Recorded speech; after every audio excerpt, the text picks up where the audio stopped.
Good morning, students. Good morning, ma'am. So today our topic is human digestive system.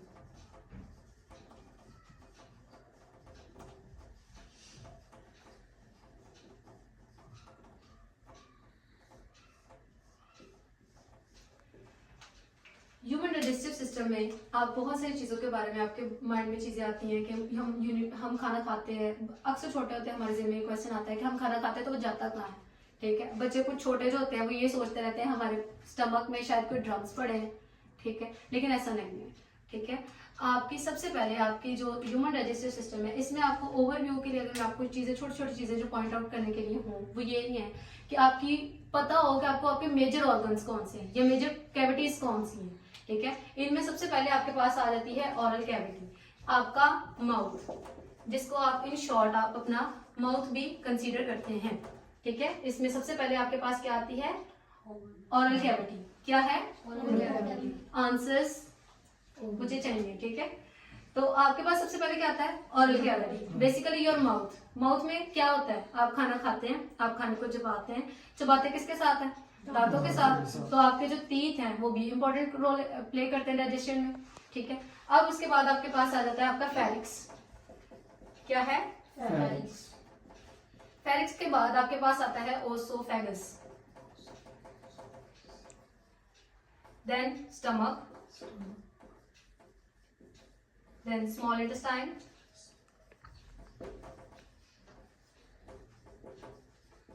And large intestine.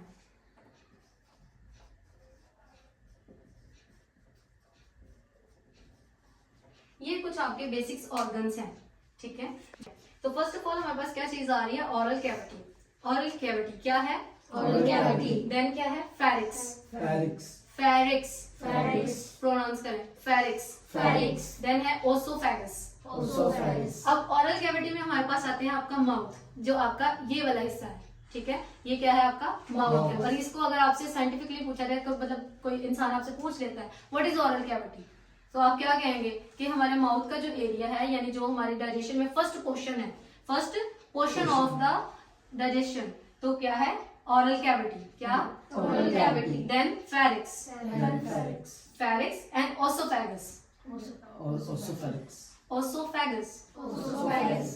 Stomach, Stomach. Small intestine, Small intestine. And large intestine. And large intestine. इसके बाद आपके पास जो फेरिक्स है वो आपके कहाँ पे present होता है? आपकी बेसिकली जो आपकी थॉट है। ठीक है, आपके ऑरल कैविटी का पोर्शन खत्म हुआ, यानी आपकी जुबान, आपके दांत, उसके बाद आपके पास आता है आपका फेरिक्स, जिसके साथ आपकी एक पूरी बॉल लाइक स्ट्रक्चर होता है। यानी इस तरह से करके आपके पास स्ट्रक्चर है। इधर से आपकी एक विंड पाइप जाती है। ठीक है, और साथ में उसके साथ ही यहाँ से ओसोफेगस गुजरता है। ये आपकी, हम इसको कंसीडर कर लेते हैं कि ये हमारे पास ऑरल कैविटी का पोर्शन है जो हमारा फिनिश हो गया। ठीक है, क्या हो गया? हमारा फिनिश हो गया। अब अगर आपसे पूछा जाए कि आपके माउथ के अंदर क्या क्या चीजें प्रेजेंट होती हैं, तो आप क्या बता सकते हैं? 6th क्लास इसमें आपके पास, आपके माउथ में आपके पास सलाइवरी ग्लैंड्स प्रेजेंट होते हैं।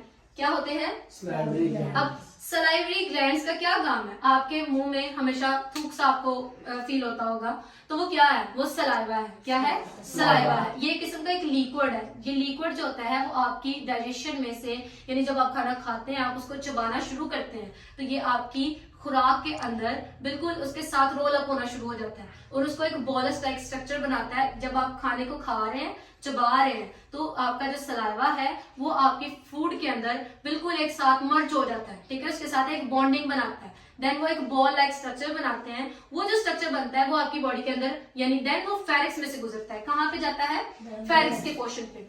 फेरिक्स के पोर्शन पे जाता है तो यहाँ पे छोटे छोटे पोर्शंस बने होते हैं। ठीक है, जो एपिग्लोटस है वो हमारा, जो हमारी विंड पाइप होती है उसके टॉप पे प्रेजेंट होता है। वो क्या करता है? विंड पाइप को क्लोज कर देता है, ताकि, यानी फॉर एग्जांपल अगर ये फेरिक्स है तो यहाँ से 2 पाइप्स निकल रहे हैं। ठीक है, 2 पाइप्स की तरह आप लगा लें, तो जो आपका एपिग्लोटस होता है वो आपकी जो आपकी सांस वाली नाली है उसको क्लोज कर देता है।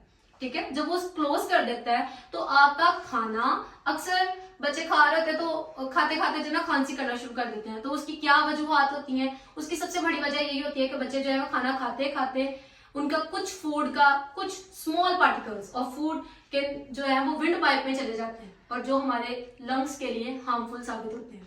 ठीक है, इससे आपको जो है वो स्टमक की डिजीजेस भी होती हैं, क्योंकि समहाउ आप अगर काम कर रहे हो, ठीक है, कुछ बच्चे होते हैं वो खाना खा रहे हैं, बैठे नहीं है, खड़े होकर खाना खा रहे हैं, जल्दी जल्दी में खाना खा रहे हैं, जल्दी जल्दी में खाना खा रहे हैं, तो क्या होता है, खाना चबाते भी नहीं है, फिर कहते हैं हमारे पेट में दर्द हो रही है, हमें डायरिया हो गया, हमें क्लोरा की डिजीज हो गई। तो ये छोटी छोटी जो डिजीजेस होती हैं उनके पीछे वजह यही होती है कि बच्चे खाना खाते ही अच्छे से नहीं। जब आपने खाने को चबाया ही नहीं है अच्छे से, तो आपको डाइजेशन कैसे होगी।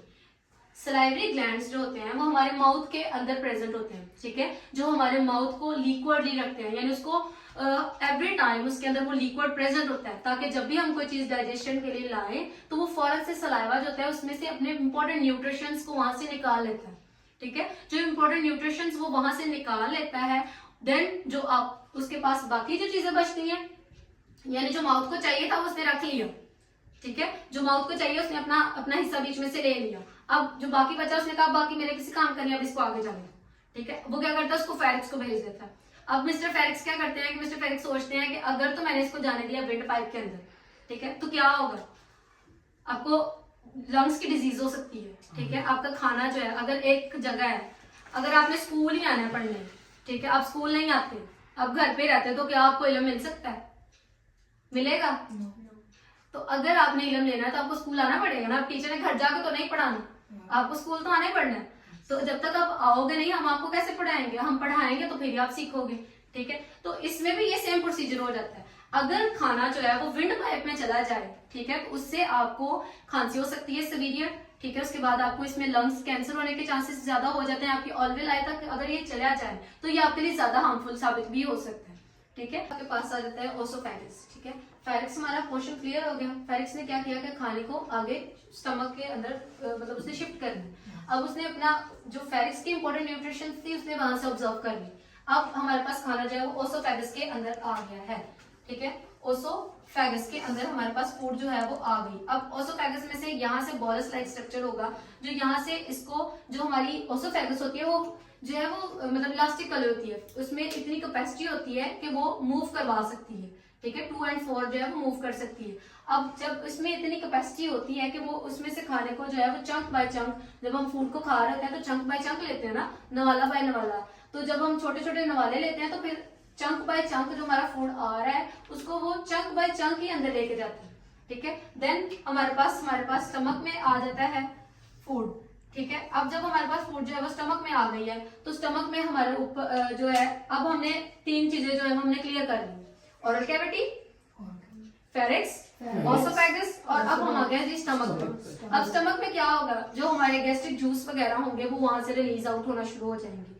ठीक है, स्टमक में एक लेयर होती है जिसको हम हाइड्रोक्लोरिक एसिड की लेयर कहते हैं, यानी HCl की एक लेयर होती है पूरी इसके ऊपर, इसकी वॉल्स के ऊपर, ताकि अगर कोई खाने के अंदर कोई हार्मफुल बैक्टीरिया आ जाए, ठीक है, खाने के अंदर अगर कोई हार्मफुल बैक्टीरिया आ रहा है तो वो स्टमक की वॉल्स को जो है वो डाइजेस्ट ना कर दे कहीं, यानी स्टमक की जो वॉल्स, अक्सर अल्सर हो जाता है लोगों को, ठीक है, इसकी प्रॉब्लम्स बन जाती हैं, स्टमक इश्यूज बनते हैं। उसके स्टमक इश्यूज बनने का वजह यही होती है कि उनकी जो हाइड्रोक्लोरिक एसिड की जो लेयर होती है वो ब्रेक होना शुरू हो जाती है। अगर वो ब्रेक हो जाती है तो पेशेंट जो होता है उसको ये पता ही नहीं होता कि उसकी लेयर खराब हो गई है, वो मेडिसिन जो है वो लेते रहते हैं, और मेडिसिन जो जाती हैं वो भी जाकर उस पर और ज्यादा इफेक्ट करना शुरू कर देती है।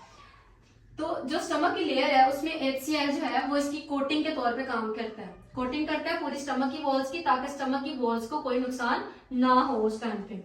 देन हमारा फूड जो है वो मूव करता है स्मॉल इंटेस्टाइन में। यहाँ पर बेसिकली गैस्ट्रिक जूस जो है वो प्रोड्यूस होता है, और यहाँ से जो गैस्ट्रिक जूस है वो यहाँ से गैस्ट्रीन जो ग्लैंड्स हैं वो प्रोड्यूस करते हैं और गैस्ट्रिक एसिड को वहां से निकाल देते हैं। अब गैस्ट्रिक जूस है वो वहां पर प्रोड्यूस होगा, स्मॉल इंटेस्टाइन में हमारा खाना आ गया। ठीक है, उसके बाद हमारे पास लार्ज इंटेस्टाइन तक पोर्शन में हमारा फूड जो है वो डिलीवर होता है। ठीक है, अब हमारे पास कितने क्वेश्चंस हो गए हैं, 1 2 3 4 5 6 7 पॉइंट्स हैं। 7 पॉइंट्स में हमारा फूड जो है वो डाइजेशन के अमल तक पहुंच गया है। ठीक है, जब हमारे पास लार्ज इंटेस्टाइन तक फूड जाता है तो ये टोटली जो है डाइजेस्टेबल हो चुका है, इसमें से सारी चीजें निकल चुकी हैं, यानी जितने भी हमारे पास प्रोटीन्स वहां से निकले थे, विटामिन थे, कार्बोहाइड्रेट्स थे, ठीक है, मिनरल्स थे, विटामिन थे, वो सब निकल चुके हैं। न्यूट्रिशंस जो थे जितने भी थे वो सारे वहां से ले चुके हैं। अब हमारे पास जो है वो मतलब जैसे आप कुछ भी है ना तो आप उसको वेस्ट कर देते हैं, बिल्कुल वेस्ट मटेरियल अब आपके पास आ गया। देन आपके पास क्वेश्चन आता है रेक्टम का, ठीक है, जहां से आप अपने फीसिस के थ्रू जो है अपनी फूड को excrete out from the body कर देते हैं, ठीक है। तो ये हमारा आज का छोटा सा लेक्चर था। होपफुली आप सबको समझ आया होगा और आप लोगों को क्लियर हो गई होंगी ये चीजें कि ह्यूमन डाइजेस्टिव सिस्टम में आखिर आप पढ़ते हैं किन चीजों के बारे में। सो जज़ाकल्लाह।